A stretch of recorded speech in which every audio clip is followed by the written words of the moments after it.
책 그리고의 그리면서 하는 이야기. 지난 목요일 밤 주부인 나의 퇴근 시간. 드디어 아이들을 재우는 시간이 되어 불을 끌 때였다. 우리는 4명의 가족이 한 방에서 매트리스 2개를 붙여 나란히 누워 자는데 나의 왼편에는 8살 딸이 눕고 나의 오른편에는 5살 아들이 눕는다. 불을 끄기 직전까지 늘 두 아이들은 엄마의 자리, 엄마의 베개 위에서 뒹굴고 있어서 나는 엄마 누울 때까지 자기 자리에 눕지 않으면 겨드랑이를 공격할 것이다! 라고 외치면서 사자 울음소리를 내며 아이들을 쫓아내고서야 나의 자리에 누울 수가 있다. 그러고 나면 아이들은 소리를 지르며 자기 자리로 각자 흩어졌다가 다시 양쪽에서 찰싹 나의 몸에 매미처럼 달라붙는다. 양쪽의 두 아이는 엄마를 차지하기 위해 서로의 손을 떼내기도 하고 발을 밀어내기도 하는데 지난 목요일 밤에는 그렇게 장난을 치다가 아들의 손으로 누나의 눈을 찔러버렸나 보다.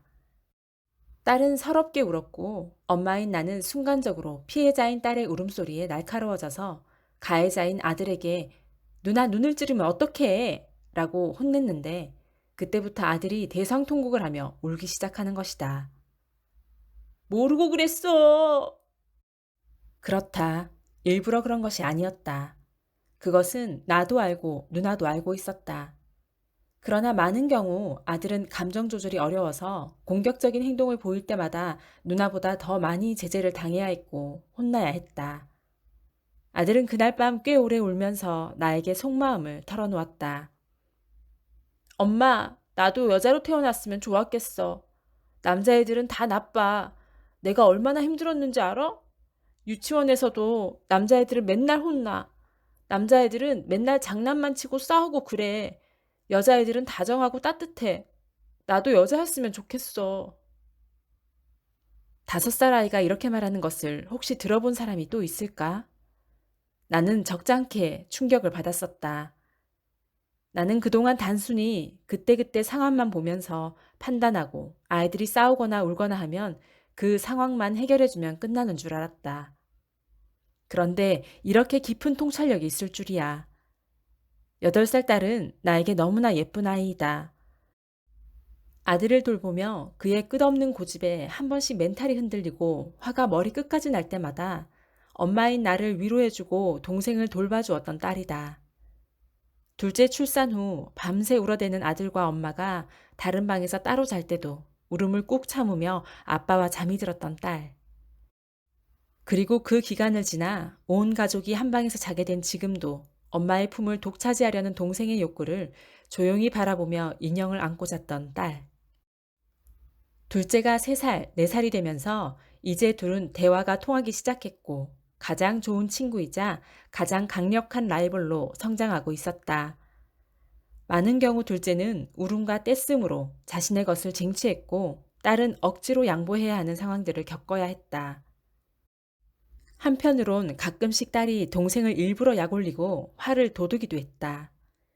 그리고 동생의 분노를 유도해서 결국 폭발하게 하고 그것이 공격성으로 표출되면 결과적으로 딸은 또 피해자가 되고 아들은 가해자가 되는 일들이 반복되었다. 이 상황들을 아마도 우리 딸은 알고 있었을 것이고 적절히 이용했을 것이다. 남편은 동생이 누나를 괴롭히는 꼴을 두고 보지 못했다. 남편에게 아들은 가해자, 딸은 피해자라는 인식이 자라고 있었고 그것이 감정적으로 표출되어 누나는 감싸고 동생은 혼내는 상황이 종종 발생하곤 했다. 상황 속에 있지 않고 한 발 떨어져 지난 날을 회상하니 그랬다. 딸은 부모에게 사랑과 칭찬받는 방법을 알고 있었고 아들은 그러지 못했다. 딸은 엄마와 아빠의 감정을 읽을 줄 알았고 아들은 서툴렀다. 아들은 그저 어떤 물건이나 먹을 것을 쟁취하고 획득하는 데에만 에너지를 쏟는 것처럼 보였다. 엄마의 사랑 또한 누나에게서 빼앗아 더 많이 차지하기 위해 오직 힘으로 밀어붙이는 느낌이 들었다. 게다가 5살이 되면서 때로는 사랑받기 위해 누나를 모함하는 거짓말까지 하기 시작했다. 도대체 무엇이 문제였을까? 대부분 아이들의 문제는 부모에게서 시작되는 경우가 많은 것이 사실이다. 엄마인 나는 누나를 칭찬할 때 누나가 따뜻하게 동생을 돌봐주니 고맙다는 말을 자주 했고 아들이 누나를 괴롭히는 모습이 보이면 누나는 따뜻하고 친절하게 너를 돌봐주는데 누나를 괴롭히면 되겠어? 너도 따뜻하게 대해야지. 라고 혼내기도 했었다. 그런데 얼마 전부터 아들이 따뜻하고 다정한 누나, 거칠고 사고뭉친 자신을 비교하며 자기도 여자로 태어났으면 다정했을 텐데 여자는 따뜻하잖아. 나도 여자로 태어났으면 좋았겠다 하는 말을 하기 시작한 것이다. 나는 그저 엄마와 누나가 친절하게 잘 돌봐주니 하는 소리인 줄 알았는데 지난밤에 하소연하는 소리를 한참 들어보니 그게 아닌 것 같았다. 아들은 자신도 따뜻하고 다정해지고 싶은데 잘 되지 않는 것을 속상해했다. 유치원에서도 집에서도 매일 남자아이들이 더 많이 사고치고 혼나는 모습을 보니 자신이 남자라는 것이 싫게 느껴진 것이었다. 아들아, 그게 아니란다. 이제는 너에게 엄마의 부족함을 용서해달라고 구해야겠구나. 그 다음 날 밤 나는 잠자리에 누워서 두 아이에게 남자와 여자의 차이에 대해 구체적으로 설명해 주었다. 얘들아, 아빠와 엄마는 정말 축복받았다. 아빠 엄마가 결혼하고 뱃속에 첫 아이가 생겼을 때 여자아이기를 바랬거든. 왜냐하면 여자는 다른 사람의 마음을 잘 헤아려 줄 수 있는 능력이 남자보다 크단다. 우리 머리 안에 생각하고 움직이고 말하고 먹고 장난감을 잡거나 그림을 그릴 수 있도록 명령하는 것이 있는데 그걸 뇌라고 하거든. 꼬불꼬불 복잡하게 생겼는데 우리 몸에서 정말 중요한 부분이야. 대부분의 여자들은 남자들보다 다른 사람을 더 잘 돌보고 다른 사람의 마음을 더 잘 이해할 수 있도록 뇌가 만들어져 있단다. 그래서 엄마는 동생을 더 잘 돌보고 도와줄 수 있는 여자아이가 첫째로 태어나면 좋겠다고 생각했지. 그런데 정말 사랑스러운 딸이 우리 집에 먼저 태어나게 되었단다. 그러고 나서 또 아이를 갖기 바랬는데 둘째는 남자아이가 태어나길 바랬었지. 아빠와 함께 운동도 즐겁게 하고 나중에 커서 힘이 세지면 아빠와 함께 힘을 합쳐서 누나와 엄마를 지켜줄 수 있는 아들이 생기기를 바랬는데 세상에 엄마가 원하는 대로 이렇게 멋지고 귀여운 아들이 우리 집에 태어나게 된 거야. 딸아, 너 기대해라. 지금은 네가 동생을 돌봐주지만 동생이 자라면 우리 집에서 제일 힘이 세지고 너를 지켜주는 멋진 남자가 될 거거든. 아들은 얼굴이 밝아졌고 진짜 자기가 제일 힘이 세지냐고 아빠보다 힘이 세지냐고 몇 번을 확인한다. 그리고 딸은 이런 나의 이야기에 또 의문을 갖는다. 그럼 엄마, 첫째가 남자였으면 어땠을까? 그러면 더 힘들었겠지? 어릴 때는 힘들 수도 있겠지. 그런데 아들들은 동생이 위험할 때 번개처럼 나타나서 돌봐주기도 하더라. 엄마도 오빠가 있잖아. 외삼촌. 엄마가 어릴 때 외삼촌이랑 같이 집에서 먼 길까지 나가서 놀아도 무섭지가 않았어. 그때 외삼촌도 어렸는데 신기하게 길도 잘 알고 힘도 세서 엄마는 그냥 따라다니기만 하면 됐었지. 외삼촌은 엄마에게 정말 든든한 오빠였단다. 지금은 밖에 차들이 너무 많고 길도 너무 복잡하기 때문에 너희는 함부로 너희끼리 나가면 안 되지만 엄마 어릴 때는 깜깜해질 때까지 동네를 휘젓고 놀았는데 외삼촌은 공사장이랑 온 동네 담벼락을 뛰어넘으면서 놀았어. 엄마는 무서워서 따라하진 않았지만 외삼촌이 노는 걸 구경하는 것만으로도 재밌었지. 하지만 너희는 그러면 안 된다. 위험해. 아이들이 나의 이야기를 가장 잘 듣는 시간. 불을 끄고 침대에 누웠을 때 지금 이 시간 두 아이는 아주 집중해서 나의 이야기를 듣고 있었다. 아들아, 대부분의 남자들은 여자들보다 어디에 뭐가 있는지, 방향이 어디인지, 거리가 어느 정도인지 그런 것을 더 빨리 익히도록 뇌가 만들어져 있어서 부릉부릉 자동차 운전도 여자보다 잘하는 사람이 많단다. 비행기 조종사, 자동차 경주를 하는 카레이서나 배를 운전하는 선장님들도 남자들이 더 많은 이유가 바로 그거란다. 맞아. 엄마는 매번 내비게이션을 보면서 운전을 하는데 아빠는 길을 엄청 잘 찾더라. 엄마, 그러면 나도 커서 운전 아빠보다 더 잘하게 돼? 그럼 아들이 운전을 하게 되면 그땐 네가 운전하는 차를 타고 온 가족이 여행을 가보자. 지금 5살이니까 아들이 20살이 넘으면 그땐 운전을 배울 수 있을 거야. 사실 그렇다. 남자와 여자는 잘할 수 있는 것들이 굉장히 다르다. 남자의 뇌가 평균적으로 여자의 뇌보다 크기가 큰데 특히 두정엽이 여자보다 커서 감각적인 정보를 처리하고 공간 감각 등을 지각하는 능력이 뛰어나며 눈에 보이는 대상의 움직임에 반응하는 속도가 빠르다. 또한 3차원 공간을 이해하는 뇌의 우방구도 남성이 조금 더 커서 평균적으로 남성들이 여성들보다 운전이나 조종, 레고 만들기, 운동 등을 여성들보다 더 잘할 수밖에 없는 것이다. 그리고 얘들아, 너희 어린이집, 유치원, 학교에 남자 선생님이 더 많아? 아니면 여자 선생님이 더 많아? 유치원에 다 여자 선생님이야. 우리 학교에는 남자 선생님이 몇 명 있긴 있어. 그런데 거의 다 여자 선생님이야. 그래, 만약에 엄마는 너희를 보냈던 어린이집이나 유치원 담임 선생님이 남자 선생님이었다면 그 유치원에는 보내지 않았을 거야. 왜냐면 남자 선생님들보다 여자 선생님들이 너희가 필요한 것들을 더 세심하게 챙겨주실 수도 있고, 밥을 먹는 것부터 볼일 보는 것까지 너희들이 불편한 것들을 더 잘 알아차리고 돌봐주실 수 있는 능력이 있거든. 어린아이들은 여자의 돌봄이 더 많이 필요해서 유치원이나 어린이집에는 남자 선생님이 거의 없는 것이란다. 그리고 이제 초등학교에 갈 나이가 되면 누나처럼 스스로 화장실 볼 일도 볼 수 있게 되고 밥도 스스로 먹게 되고 친구들과도 어느 정도 양보하면서 질서 있게 활동하게 되거든. 그때가 되면 오히려 남자 선생님들과 더 재미있게 지낼 수도 있게 되지. 아이들은 왜 그동안 엄마가 아빠보다 더 양치를 부드럽고 꼼꼼하게 해줄 수 있었는지, 놀다가 다치면 왜 엄마가 먼저 달려와서 상처를 봐주고 치료해 주었는지, 옷이 젖거나 더러워질 때면 왜 늘 엄마가 얼른 갈아입혀 주었는지 이해하게 됐을 것이다. 여자는 남자보다 의사결정과 문제 해결력을 담당하는 대뇌의 전두엽이 크다. 평균적으로 남성들보다 전두엽이 큰 여성들은 감정적, 정서적 정보들을 상황에 맞게 조절하여 적절한 행동을 수행하는 능력이 뛰어나다. 이것은 여성의 공감 능력, 배려하는 모습으로 표현되어진다. 또한 자기를 인식하고 행동을 계획하고 불필요한 행동을 억제하고 문제 해결을 위한 전략을 수립하고 의사결정을 하는 등 인간이 동물과 구별되는 통찰력을 발휘하게 하는 뇌의 부위가 바로 전두엽이다. 그래서 여자들은 어떤 일이든 즉흥적으로 결정하기보다 계획을 세우고 자기가 할 수 있는 일을 구분하고 불필요한 에너지를 쏟지 않는 방향에서 일을 결정한다. 이것은 남성들에게 여자들의 우유부단함, 도전 정신의 결핍으로 보여지기도 한다. 또한 여성들이 감정을 조절하는 변연피질과 단기 기억을 담당하는 해마라는 부위가 커서 남자보다 감정을 더 잘 조절하고 미세한 정서적 경험을 더 잘 기억할 수 있다. 그래서 임신했을 때 남편에게 서운했던 것들을 꾹 참았다가 몇 년이 지나서 마치 어제 있었던 일인 것처럼 서운함을 표출하기도 한다.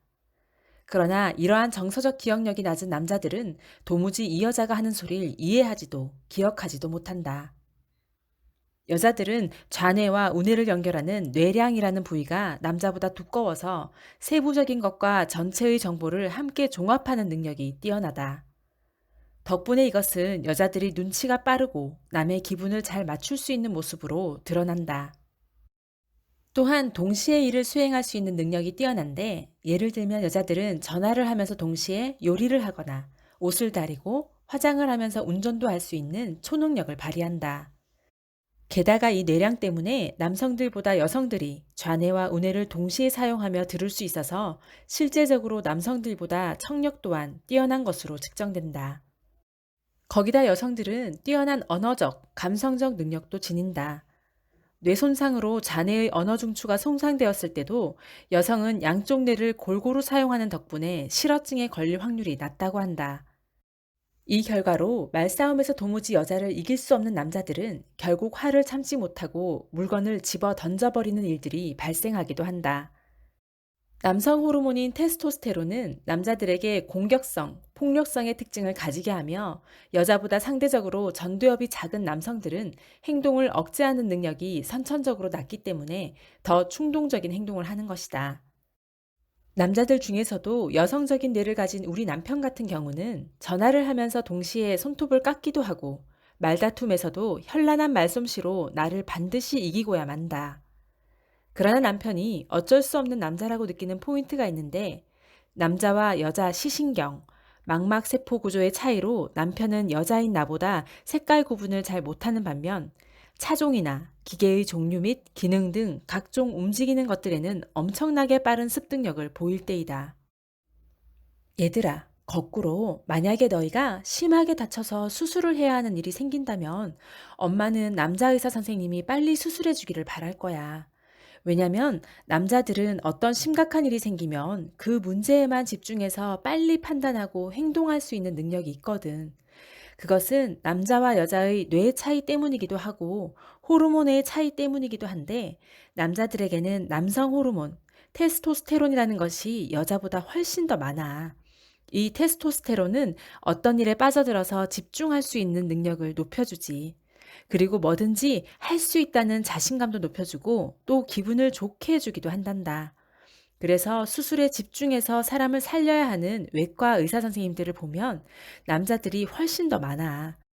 그리고 테스토스테론은 마구마구 에너지가 솟아나게 하기도 하는데 남자아이들은 쉴 새 없이 뛰어다니고 장난치고 놀아도 지쳐 보이지 않는 게 바로 그 남성 호르몬 때문이란다. 이 남성 호르몬 덕분에 남자들은 자라면서 여자보다 훨씬 골격도 커지고 근육도 생기고 힘도 세지는 거란다. 지금은 누나가 더 힘이 세지만 동생이 15살 정도만 되어도 그때는 동생이 누나를 지켜줄 수 있을 만큼 힘이 세질 거야. 남자들의 집중력을 도와주는데 테스토스테론, 남성 호르몬이 아주 큰 역할을 한다. 더불어 남성은 두뇌 활동을 할 때 뇌의 특정 부위에만 신경세포가 활동해서 여러 가지 일을 동시에 수행하는 것은 힘들지만 한 가지 일에 몰입해서 고도의 집중력을 발휘하기에는 아주 좋은 뇌를 가지고 있다. 바둑의 세계 랭킹 순위를 1위부터 20위까지 살펴보면 모두가 남자인 이유가 여기에 있다. 체스의 세계 랭킹은 좀 다를까? 랭킹 순위에 성별 표시가 없어서 일일이 구글의 이름을 1위부터 10위까지 검색해 보니 모조리 남자들. 이것이 성차별일까? 남자와 여자의 차이일까? 이것은 남자들이 잘할 수 있는 것일 뿐이지 바둑과 체스가 여자를 차별하고 있기 때문에 여자에게 유리하게 룰을 바꿔달라고 떼써서 될 일이 아니다. 아들은 몇 번을 확인한다. 자기가 크면 아빠보다 키가 커지는지, 아빠보다 등산을 잘할 수 있는지, 운전도 잘할 수 있는지, 배드민턴도 잘할 수 있는지, 아빠보다 힘이 세지는지 등등 끝이 없다. 이 또한 남자와 여자의 차이이다. 남자들은 승부를 굉장히 중요하게 여긴다. 이기는 것, 성취하는 것이 남자들에게는 정말 중요하다. 유독 스포츠에 열광하고 게임에 중독되는 남자들이 많은 것은 바로 이 이유 때문이다. 뭔가 이기고 지는 것이 확실하고 승리라는 것이 확실히 드러나는 것들에 남자들은 환장을 한다. 그래서 엄마의 사랑을 놓고도 아들은 늘 형제와 경쟁을 한다. 무엇이든 좋아 보이는 것을 쟁취하려 한다. 이러한 승부욕이라는 남자의 습성을 다른 곳에 낭비하지 않고 좋은 방향으로 잘만 몰아가면 남자들은 고도의 집중력과 빠른 판단력으로 자신의 꿈을 향해 돌진할 수 있다. 그래서 어릴 때부터 아들에게는 작은 성공들을 경험하게 해주는 것이 지구력 향상에 굉장히 도움된다. 일단 이겨야 그 일에 흥미를 느끼는 아들들은 이 성공이라는 달콤함을 딸들보다 더 크게 여기기 때문이다. 그렇기 때문에 직장에서 성과금을 놓고 경쟁할 때도 남자들은 전투적으로 경쟁해서 돈을 더 많이 받으려 밤을 지새우기도 한다. 결과적으로 승진을 빨리 하는 사람들 중 남자들이 많은 이유가 여기에 있다. 반면에 여자들은 돈보다는 직장 내에서 좋은 인간관계를 유지하면서 업무를 하는 것을 더 중요시 여긴다. 또한 대부분의 여성들이 직장 업무와 동시에 육아를 병행하거나 아니면 자신만의 취미, 여가 생활을 굉장히 중요시 여기므로 남자들처럼 단순히 업무에 매달려 더 큰 돈을 벌고 더 높은 지위를 얻어내는 데에 여자들은 큰 의미를 찾지 못하는 경우가 많다. 게다가 여성 호르몬인 에스트로겐은 여자들이 어떤 일에 집중하는 것을 방해하기도 한다. 그러므로 기업의 입장에서는 동일한 시간 안에 더 큰 성과를 내는 사람에게 더 큰 보상으로 동기부여를 하게 되는데 이 낚시에 잘 활용되는 사람들은 주로 남자들이다. 이것 또한 남자와 여자의 차별적 대우가 아니라 단순히 기업의 성장과 유지를 위해 존재하는 냉혹한 현실일 뿐이다. 대부분의 여자아이들은 남을 배려하면서 생각하고 판단하기 때문에 본인의 목표나 승부보다는 인간관계를 중요하게 여기는 경향이 많다. 그래서 아이들이 고학년이 될수록 딸에게는 친구와의 관계나 선생님과의 관계로 힘들어할 때 더 많은 지지와 위로가 필요하고, 아들에게는 어떤 일에 실패했을 때, 경쟁에서 졌을 때 더 격려해주고 위로해 주어야 한다. 남자와 여자의 차이를 전부 다 설명하자면 끝도 없지만, 어린 자녀에게는 이 정도의 설명만으로도 서로를 이해시키는 데에는 충분했다. 딸은 동생의 욕심과 고집을 조금 더 너그럽게 바라봐 주었고, 아들은 자신이 남자라는 것을 자랑스럽게 생각하면서 여자의 누나를 보호해 주겠다는 사명감을 느끼는 것 같았다. 한 번의 설명으로 우리 집의 모든 싸움이 종식된 것은 아니다. 그러나 적어도 아들에게 자신이 남자인 것을 싫어하는 마음은 사라진 것 같다. 나 또한 딸과 아들의 차이를 다시 한번 가슴에 새기며 보이는 결과만으로 아이들을 혼냈던 것을 반성했다. 더 격려해주자. 더 칭찬해주고 더 많이 안아주자. 더 인정해주고 끊임없이 장점을 발견해주자. 더 많이 아이들의 이야기를 들어주고 안에 있는 것들을 마음껏 꺼내놓도록 기다려주자. 선천적인 기질만이 이 아이를 결정짓는 요인이라면 얼마나 절망스러운가. 그러나 양육자의 태도, 제한 없는 사랑, 명확한 교육과 폭넓은 허용 등 자라나는 환경으로 아이들의 마음밭이 좋은 열매를 맺을 수 있는 땅으로 아름답게 일구어지게 된다. 아직 서투른 우리 집 두 남자와 두 여자는 서로의 차이를 인정하려 노력하면서도 때로는 어금니를 꽉 깨물며 매일매일 어제보다 조금 더 성숙한 모습으로 빚어지고 있는 중이다. 책 그리고 다음에 만나.